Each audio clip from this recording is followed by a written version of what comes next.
እሺ ይህን ጉዳይ አንድ ባንድ እንፈትሸው። እስቲ ሁኔታውን በአይነ ህልና እንየው። አንድን ታላቅ እና ጠላቱን ሁሉ የሚያደቅ አሸናፊ ንጉሥ በጉጉት እየተጠበቀ ነው እንበል።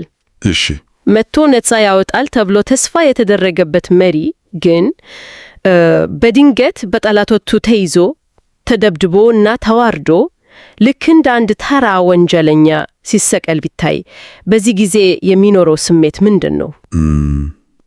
ሙሉ በሙሉ የተስፋ መቆረጥ ስሜት ነው ይወረው። ማለት ማንም ሰው ቢሆን ይሸሻል፣ ይደበቃል። ልክ ነህ። መደበቅ እና ተስፋ መቆረጥ ነው።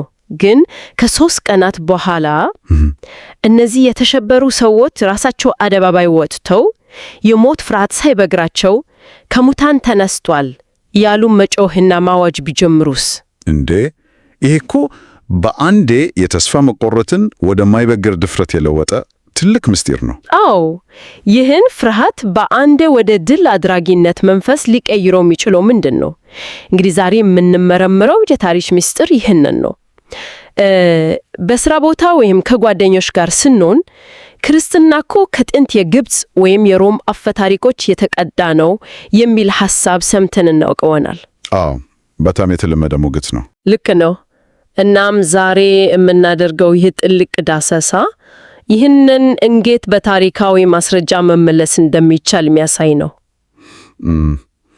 ዛሬ ትኩረት የምናደርገው ዊሊያም ሌን ክሬግ ባዘጋጁት ሪዝነብል ፌዝ የተሰኘው መጽሐፍ ገጽ 387 እስከ 400 ላይ ባለው ክፍል ላይ ነው። ይህ ክፍል የክርስትና እምነት አመጣጥና የኢየሱስ ክርስቶስን ትንሣኤ ታሪካዊነትን የሚያሳይ እጅግ አስገራሚ ጥናት ነው። ይህ የክርስትና ታሪክ መነሻ ነጥብ ሁልጊዜም በጣም አስገራሚ ነው። ታውቂያለሽ፣ ብዙ ሰዎች እኮ ክርስትናን እንደ አንድ የሞራል ትምህርት ብቻ አድርገው ሊያዩት ይሞክራሉ። ማለት ጥሩ ሰው ሁኑ፣ አትዋሹ ሚል አይነት። ልክ ነሽ። ልክ እንደ ፍልስፍና ስርዓት ማለት ነው። ግን የክርስትና መሰረት የተገነባው በአንድ የተወሰነ ጊዜ በተወሰነ ቦታ በታሪክ ውስጥ በተፈጸመ ተጨባጭ ክስተት ላይ ነው። አዎ እርሱም የኢየሱስ ክርስቶስ ከሙታን መነሳት ነው። እርግጥ ነው ይህ ታሪካዊ ክስተት ባይኖር ኖሮ የጥንቶቹ ደቀ መዛሙርት እምነት ከየት መጣ የሚለው ጥያቄ ለታሪክ ተመራማሪዎች እስከ ዛሬ ድረስ ፈጽሞ ሊፈታ የማይችል እንቆቅልሽ ሆኖ ይቀር ነበር። እሺ ወደዚህ እንቆቅልሽ ጠለቅ ብለን ስንገባ የጥንቶቹ ደቀ መዛሙርት ኢየሱስ በአካል ከሙታን ተነስቷል ብሎ በጽኑ ማመናቸው ዋናኛው የታሪክ እውነታ ነው አይደል? ግን ይሄ እምነት ከየት መጣ? አሁን ባለንበት ዘመን ሆኖ ወደ ኋላ መለስ ብሎ ማሰብ ቀላል ሊሆን ይችላል። አዎ በጣም ቀላል ይመስላል። ግን ሁኔታውን በትክክል ለመረዳት የአንደኛውን ክፍለ ዘመን የአይሁዶችን ባህልና አስተሳሰብ መረዳት አለብን። በዚያን ጊዜ አይሁዶች መሲሁን እንዴት ነበር የሚጠበቁት? እንግዲህ ምን መሰለሽ፣ የአንደኛውን ክፍለ ዘመንን ታሪክ ስናጠና አይሁዶች በሮማውያን የጭቆና ግዛት ስር ነው የነበሩት። አዎ በጣም አስቸጋሪ ጊዜ ነበር። ስለዚህ ለነሱ መሲህ ወይም ክርስቶስ ማለት ታላላቅ የጦር መሪ ሆኖ የሚነሳ ሮማውያንን ተራርጎ በማስወጣት የእስራኤልን ዙፋን መልሶ የሚያቋቁም ኃያል ንጉሥ ማለት ነበር። ማለት ተዋጊ መሪ ነው የሚፈልጉት። ልክ ነሽ። በጠላቶቹ ተይዞ የሚንገላታ ይባስ ብሎም በመስቀል ላይ የሚገደል መሲህ የሚል ጽንሰ ሐሳብ በአእምሮአቸው ውስጥ ፈጽሞ አልነበረም። እንዲያውም እኮ በዘዳግም መጽሐፍ ላይ በእንጨት ላይ የሚሰቀል ሁሉ በእግዚአብሔር ዘንድ የተረገመ ነው የሚል ሕግ ነበራቸው አይደል? አዎ በጣም ወሳኝ ነጥብ ነው ያነሳሽው። በእንጨት ላይ መሰቀል የውርደት ሁሉ ውርደት ነው። ስለዚህ የኢየሱስ በመስቀል ላይ መሞት ለነሱ መሲህ አለመሆኑን የሚያረጋግጥ በእግዚአብሔር ዘንድ የተረገመ መሆኑን የሚያሳይ ትልቅ ውድቀት ነበር። ዋው! ማለት የኢየሱስ መሞት የክርስትናን እንቅስቃሴ እዚያው ከብሮት መቅረት ነበረበት። በእርግጡም ደቀ መዛሙርቱንም ወደ ቀድሞ የዓሣ አጥማጅነት ስራቸው ሊመልሳቸው የሚገባ ክስተት ነበር። ታሪክ ግን የሚያሳየው ይህን አይደለም። እሺ እዚህ ላይ አንድ ጥያቄ ላንሳ። አንድ ሰው ሲሞትብን በሐዘን ተሰብረን ነፍሱ ገነት ገባች ወይም በእግዚአብሔር ዘንድ ከፍ ከፍ አለ እንላለን አይደል? አዎ የተለመደ ነው። ታዲያ ደቀ መዛሙርቱም የኢየሱስን ሞት አምነው ተቀብሎ ነገር ግን እጅግ ስለሚወዱት መንፈሱ ወደ ሰማይ አረጓል ብለው በማሰብ ብቻ ሰብከው ሊሆን አይችልም? በጣም ጥሩ ጥያቄ ነው። ማለት ለምን ቀጥታ በአካል ከሙታን ተነሳ ወደሚለው ፍጹም የተለየ እና ከባድ ሐሳብ ሄዱ? እንግዲህ የ20ኛው ክፍለ ዘመን ታዋቂ ምሁር የሆኑት ሩዶልፍ ቡልትማንም ልክ እንደዚሁ አስበው ነበር። አረ እሳቸውም እንደዛ ነው ያሉት? አዎ፣ የጥንቶቹ ደቀ መዛሙርት የኢየሱስን ትንሣኤ እና መንፈሱ ወደ ሰማይ ማረጉን አንድ ላይ አድርገው ነው ያዩት ብለው ጻፉ። ግን ምን? ኤንቲ ራይት የተባሉት ዘመናዊ ታሪክ እና የሥነ መለኮት ምሁር ይህ የቡልትማን ሐሳብ ትልቅ የታሪክ ስህተት መሆኑን አረጋግጧል።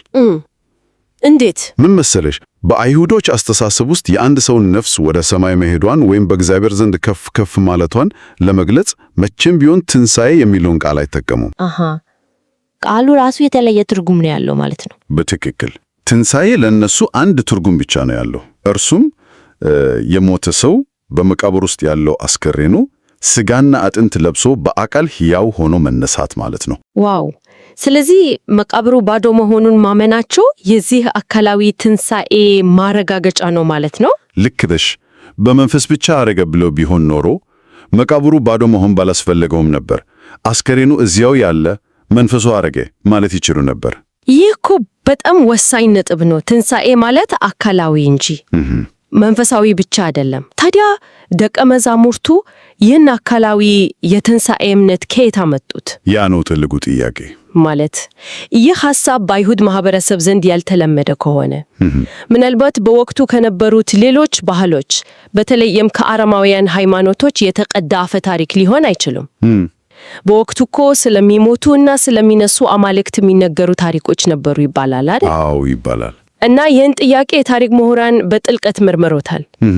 ቲኤንዲ ሜቲንገር የተባሉ ታዋቂ የስዊድን ምሁር በእነዚህ አረማዊ የጥንት ሃይማኖቶች ላይ ሰፊ ጥናት አድርጓል።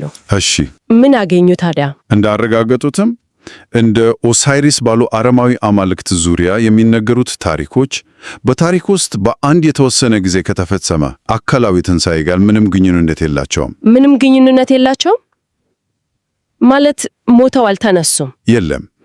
ይልቁንም እነዚህ ታሪኮች የተፈጥሮ ውደትን የሚያሳዩ ናቸው። የትኛውን የተፈጥሮ ውደት?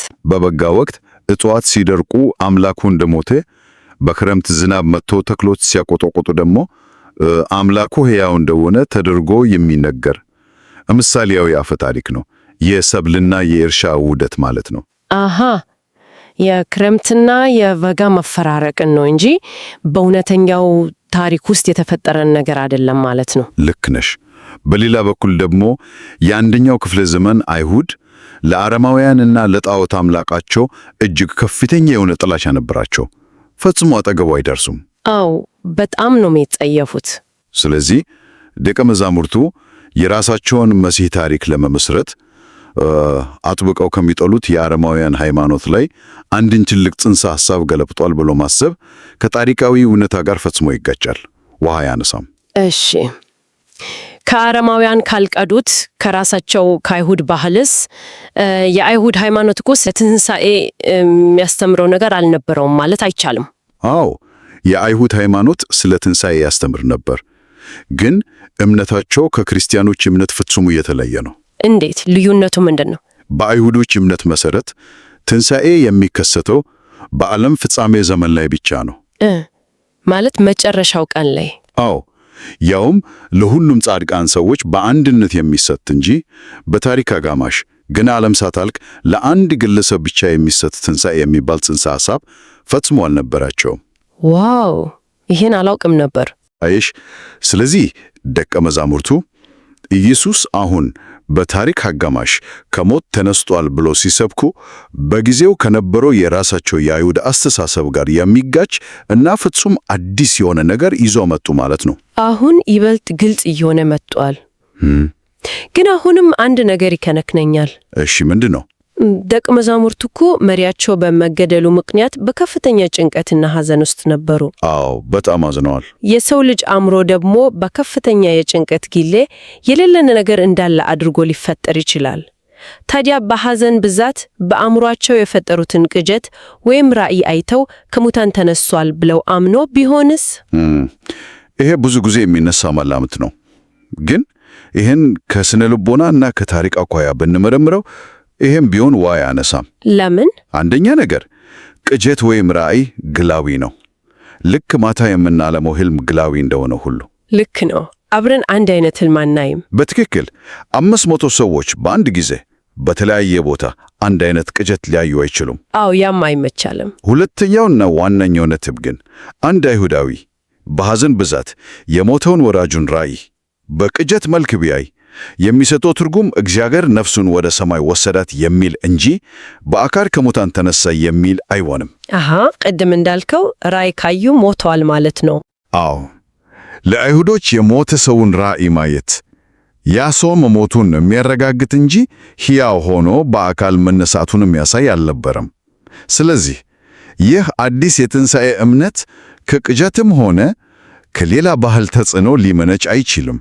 ማለት እምነቱ ሊመጣ የቻለበት ብቸኛ ምክንያት እውነተኛው የትንሣኤ ክስተት ራሱ በመፈጸሙ ብቻ ነው። እሺ፣ እስካሁን ባየነው መሰረት በእጃችን ላይ 3 ዋና ዋና ታሪካዊ እውነቶች አሉን ማለት ነው። አዎ። አንደኛው የኢየሱስ መቃብር ባዶ ሆኖ መገኘቱ፣ ሁለተኛው ከሞት በኋላ ለተለያዩ ሰዎች በአካል መታየቱ እና ሶስተኛው ከምንም ተነስቶ የክርስትና እምነት በድንገት እና በከፍተኛ ኃይል መጀመሩ። ትክክል ነው። ታዲያ እነዚህን ታሪካዊ እውነቶች በዘመናዊ የታሪክ ምርምር መነጽር ስንመለከታቸው እንዴት ነው እርግጠኛ መሆን የምንችለው? ዝም ብለን ነው የምንቀበለው? በጭራሽ። ታሪክን መመርመር እኮ ልክ የፍርድ ቤት ማስረጃን መመርመር ነው። ሲቢሃን ምኮላ የተባሉት ታዋቂ የታሪክ ምሁር ታሪካዊ መረጃዎችን የምንመዘንባቸውን ሳይንሳዊ መስፈርቶች አስቀምጠዋል ነው። እሺ፣ ምን ይላሉ እነዚህ መስፈርቶች? እነዚህ 3 እውነቶች በእነዚህ ጥብቅ መስፈርቶች ሲመዘኑ ከፍተኛ ተቀባይነት አላቸው። ለምሳሌ የመጀመሪያው መስፈርት በተለያየ ነፃ ምስክሮች መረጋገጡ ነው። ማለት ከተለያየ አቅጣጫ።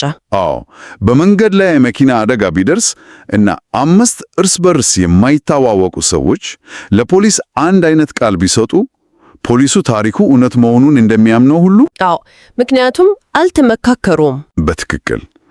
ስለ ኢየሱስ ባዶ መቃብርም ሆነ ስለ መታየቱ በተለያዩ እርስ በርስ ባይማይገናኙ የጥንት ምንጮች ላይ ተዘግቦ እናገኘዋለን። ሌላኛው መስፈርት ደግሞ የጥንት ጸሐፊዎች ራስን በሚያሳፍር ወይም ዋጋ በሚያስከፍል መንገድ እውነቱን መናገራቸው የሚለው ነው አይደል? ልክ ነሽ።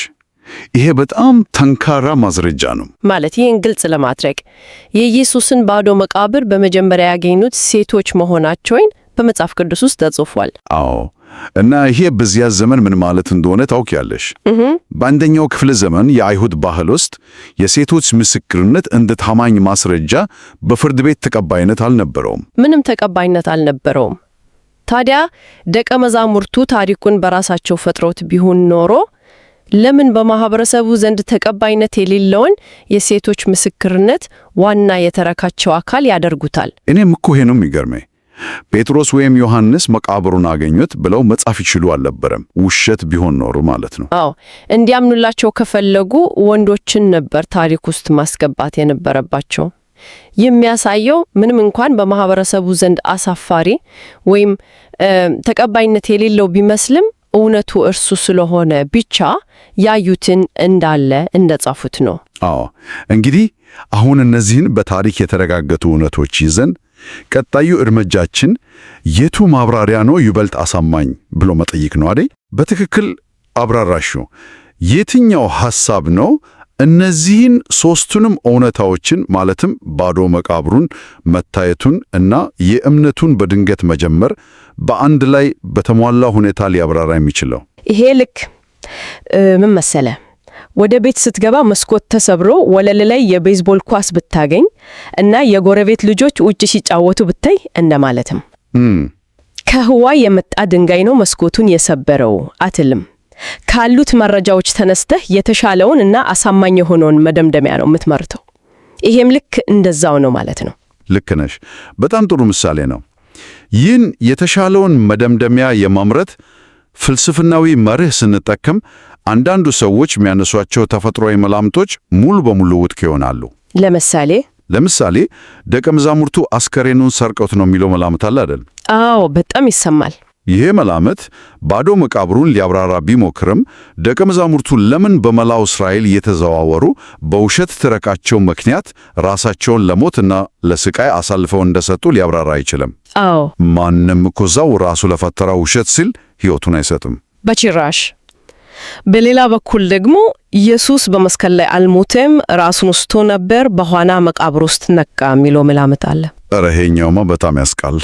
አዎ፣ ይሄ ደግሞ እኮ እጅግ ተደብድቦ እና ደም አጥቶ የተሰቀለ ሰው በቀዝቃዛ መቃብር ውስጥ ድንጋይ አንከባሎ ወጥቶ ለደቀ መዛሙርቱ በክብር ታይቶ የሕይወት ጌታ ነኝ ሊላቸው እና እነሱም ሊያመልኩት ይችላሉ የሚል ፈጽሞ ከማመዛዘን የራቀ ሐሳብ ነው።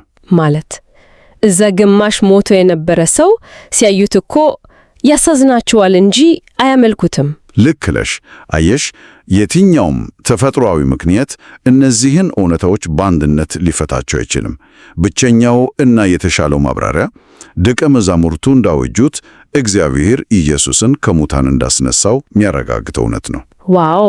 ይህ እጅግ አስደናቂ እና ምክንያታዊ የሆነ የታሪክ ፍሰት ነው። እንግዲህ ይሄ ሁሉ ታሪክና ትንተና በጣም ደስ ይላል። ታዲያ ይህ ትልቅ ታሪካዊ ዳሰሳ ዛሬ ላለው የዕለታዊ የክርስቲያን ሕይወት በተለይም ለወንጌል ስርጭት ምን ያህል ወሳኝ ነው? ማለት ብዙ ጊዜ እኛ ክርስቲያኖች እምነታችንን ሌሎች ስናካፍል በግል ልምምዳችንና በልቤ ውስጥ ሰላም አግኝቻለሁ በሚለው ስሜት ላይ ብቻ እንመሰረታለን። ነገር ግን ይህን የመሰለ ጠንካራ የታሪክ መረጃ በእጃችን መኖሩን ማወቃችን ውይይታችንን እንዴት ይቀይረዋል? እጅግ የጎላ ለውጥ ነው የሚያመጣው። ማለት የግል ልምምድ ጥሩ ሆኖ ሳለ ማንም ሰው ሊሞግተው የሚችል የግል ስሜት ነው እኮ። ልክ ነው። ለኔ ይሄን አርጎልኛል ስትል ሌላውም የኔም አምላክ አርጎልኛል ሊል ይችላል። በትክክል። ታሪክ ግን ተጨባጭ ነው። ዊሊያም ሌን ክሬግ በመጽሐፋቸው መደምደሚያ ላይ ያካፈሉትን አንድ እውነተኛ ታሪክ ማንሳቱ የዚህን መረጃ ኃይል ቁልጭ አድርጎ ያሳይናል። እሺ፣ ምን ተፈጠረ? ክሬግ በአንድ ዩኒቨርሲቲ ውስጥ እያስተማሩ ሳለ አንድ ተማሪ ወደ እርሳቸው መጥቶ ኢየሱስ ከሙታን መነሳቱን በታሪክ ካረጋገጥክልኝ ክርስቲያን እሆናለሁ አላቸው። እንዴ! ይህ እኮ በጣም ከባድ ጥያቄ ነው። አዎ፣ አብዛኛው ሰው ቢሆን እኮ በቃ እመን ብቻ ብሎ ሊመልሶ ይሞክራል እንጂ በታሪክ ካረጋገጥልኝ ሲባል ይደናገጣል። ክሬግ ታዲያ እንዴት መለሱለት? ክሬግ አልተደናገቱም። ይልቁንም ልክ አሁን እኛ እንዳደረግነው መረጃዎችን አቀረቡለት። ማለት የባዶ መቃብሩንና የመሳሰሉትን? አዎ፣ ስለ መቃብሩ ባዶ መሆን፣ ከሞት በኋላ ለተለያዩ ሰዎች መታየቱ እና የክርስትና እምነት በድንገትና በኃይል መጀመሩን በተጨባጭ የታሪክ መረጃዎች አስደግፈው አሳዩት። ከዚያም እነዚህን እውነታዎች በተሻለ ሁኔታ የሚያስፈራራው የትኛው መላምት እንደሆነ አብሮ መመርመር ጀመሩ። እና ተማሪው አሳመነው? የተማሪው አእምሮ እኮ ከእውነቱ ማምለጥ አልቻለም። ማለት ልክ ያንን የተሰበረውን መስኮትና የቤዝቦል ኳስ እንዳየው ሰው ተማሪውም መረጃዎቹን ሲያገኝ የተሻለውን ማብራሪያ ለመቀበል ተገደደ ማለት ነው። አዎ፣ ተማሪው የቀረቡትን የታሪክ መረጃዎችና አመክንያዊ ማብራሪያዎች ሲመለከት ብቸኛው እውነተኛ ማብራሪያ ኢየሱስ በእርግጡም ከሞት መነሳቱ መሆኑን አምኖ ተቀበለ። አየሽ፣ ይህ የሚያሳየው የታሪክ ማስረጃዎችና ምክንያታዊ የእምነት መከላከያ መንገዶች የመንፈስ ቅዱስን ሥራ በሚያግዝ መልኩ ሰዎች ክርስቶስን እንዲቀበሉ ምክንያት ሊሆኑ እንደሚችሉ ነው። ይህ እውነት በጣም ያበረታታ ነው። እምነታችን እኮ በጭፍን ምንም መረጃ ሳይኖረን የምንከተለው ተረት ሳይሆን ሊመረመር በሚችል የታሪክ እውነታዎች ላይ የተመሰረተ መሆኑን ማወቃችን ከሚያምኑ ሰዎች ጋር በምናደርገው ውይይት ላይ ትልቅ በራስ መተማመንን ይሰጠናል። እርግጥ ነው በምዕራቡ ዓለምም ሆነ በሌሎች አካባቢዎች እየተስፋፋ ያለውን የጥርጣሬ የፍልስፍና ጥያቄዎች እና የእምነት አልባነት ዝንባሬን ለመጋፈጥ ይህ አይነቱ ታሪካዊና አመክንያዊ ዝግጅት ወሳኝ ነው። የክርስትና እምነት መሠረት የሆኑት እነዚህ ታሪካዊ መረጃዎች በዘመናችን ያሉትን እጅግ ጥብቅ ምሁራዊና ፍልስፍናዊ ፈተናዎች አልፈው መቆም ችለዋል። እውነት ነው። አድማጮች ይህንን መረጃ እንደ አንድ አእምሮ ዕውቀት ብቻ ሳይሆን በእምነታቸው ላይ ጥልቅ መሰረት እንዲኖራቸው አድርገው ሊወስዱት ይገባል አይደል? አዎ፣ በመጽሐፍ ቅዱስ ጴጥሮስ ስለ ተስፋችሁ ምክንያት ለሚጠይቋችሁ መልስ ለመስጠት ዘወትር የተዘጋጃችሁ ሁኑ እንዳለው እምነታችን ታሪካዊ፣ ሊመረምር የሚችል እና በጠንካራ እውነት ላይ የቆመ መሆኑን አውቀን ልንዘጋጅ ይገባል። ይህን ጥልቅና አስገራሚ ዳሰሳ ስናጠቃልል አንድ አነቃቂ ሐሳብ ይዘን እንውጣ። ዳሰሳችንን ስንጀምር ጠላቶቹን ሁሉ የሚያደቅ አሸናፊ ንጉሥ ሲጠብቁ መሪያቸው ተዋርዶ የተሰቀለባቸውን ደቀ መዛሙርት እና ጥልቅ የተስፋ መቁረጥ ስሜታቸውን አስታውሰን ነበር። አዎ፣ ያ ጥልቅ ሐዘን ድንገት ወደ ማይበገረው የድል አድራጊነት መንፈስ የተለወጠው እና ዓለምን የለወደው በተጨዋቂ ባዩት፣ በነኩትና በተረዱት የትንሣኤ እውነታ ነው። ታዲያ ይህ የታሪክ ማስረጃ ባለፉት 2000 ዓመት ጥበብ የሆኑትን ምሁራዊና ፍልስፍናዊ ፈተናዎች አልፎ መቆም ከቻለ ይህንን እውነት በጥልቀት መረዳታችን የኛን የግል እምነት ምን ያህል ያጸናዋል? በጣም ያጸናዋል እንጂ ነገ ከማያምን ጥያቄ ከሞላበት እና መረጃ ከሚጠይቅ ዓለም ጋር በምናደርገው ውይይት ላይስ ምን ያህል የጎላ ለውጥ ሊያመጣ ይችላል? የዚህን ታላቅ እውነት ጥልቀት የዛሬውን ውይይት መነሻ በማድረግ ራሳችን ተጨማሪ ምርምር በማድረግ ብናሰፋውስ? ይህን ያሰብን የዛሬውን ጥልቅ ዳሰሳችንን እናጠናቀቃለን። አብራችሁን ስለነበራችሁ እናመሰግናለን። በሚቀጥለው ዳሰሳ እስከምንገናኝ ደህና ሁኑ።